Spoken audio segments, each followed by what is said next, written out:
Hi, today I'm going to show you how to enable flash notifications on your Poco X6 Pro.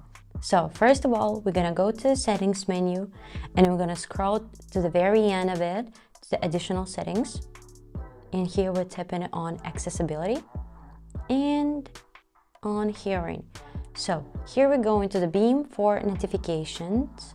This allows you to use your camera flash or colored flashes on the screen when notifications arrive or when the phone is ringing. So to turn this on, you just need to tap on camera flash toggle right here, and it means it's on. So you can even tap on preview and see how it will look.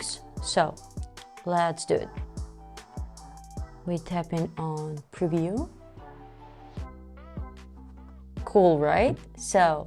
And if you prefer your screen to flash with colors, choose screen flash.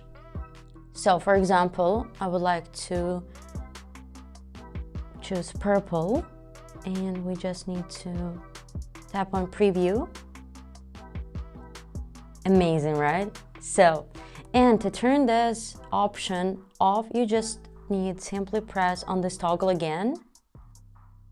And it means you no longer have flash notifications. So I hope this video was helpful. Thank you for watching.